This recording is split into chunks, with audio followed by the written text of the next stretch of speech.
So my name is Madeline Gyory, and I am a needlepoint artist in my spare time when I'm not an attorney.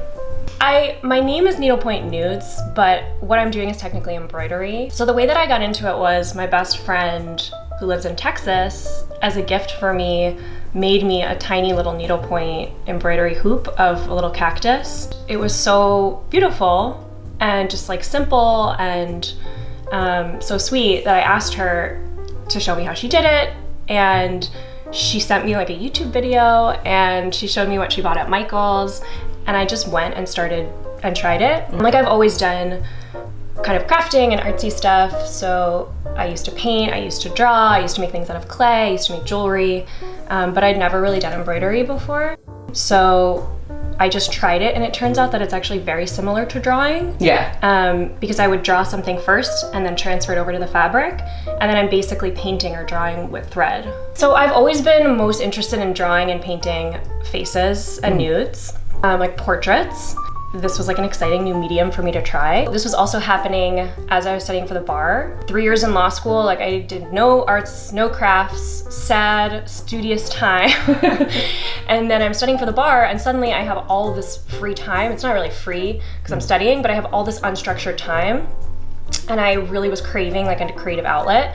And so when I was starting to do this, it was such a good use of like this nervous tension energy I had while I was studying. I started trying to see different, kind of experimenting like how I could embroider faces and bodies. And the first one I ever did is like a very simple just outline of a nude. And that was kind of like my foray into, can I do this? What does this feel like to use these materials? And then I kind of started getting into more portrait-y modes. So I'll have some kind of inspiration. So sometimes I would just find like really beautiful kind of nude images or photographs of like models or like artistic photography on Instagram or online, and I would adapt it.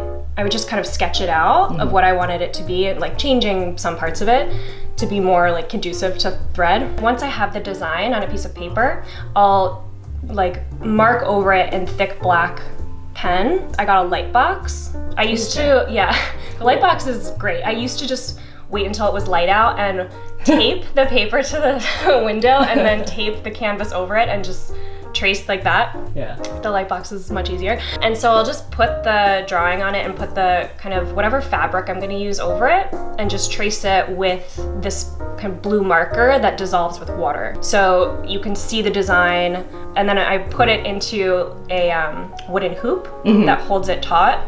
And I think the wooden hoops, you don't have to keep them in there after, it's just really to hold it taut, but I leave them in there after, and so it's kind of like a built-in frame. Once I'm finished threading, and you know, while I'm threading, I'm just kind of making decisions on the go, like what colors I want to use.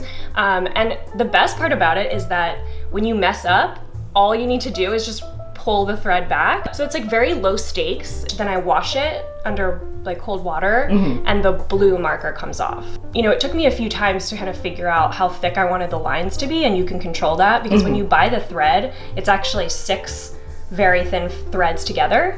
So you can separate it, so you can have like 3 threads, you can have 1 thread, so you have a super fine line. I also have an Etsy shop, and so I have some that I make over and over again. Like I have a portrait of Michelle Obama, RBG, Beyonce. Those ones, like now that I have the design down, when I'm doing them, there's less kind of creative inspiration feeling, and it's more just like the sort of therapeutic feeling of thread through canvas and over again. And then when I'm creating a new pattern, that's more like this feeling of like, you know, creative excitement, kind of endless opportunity, and I can kind of create it as I go. I'm on Instagram at needlepoint_nudes. I also have an Etsy shop that's Needlepoint Nudes, but I also do custom pieces, and people just contact me through Instagram.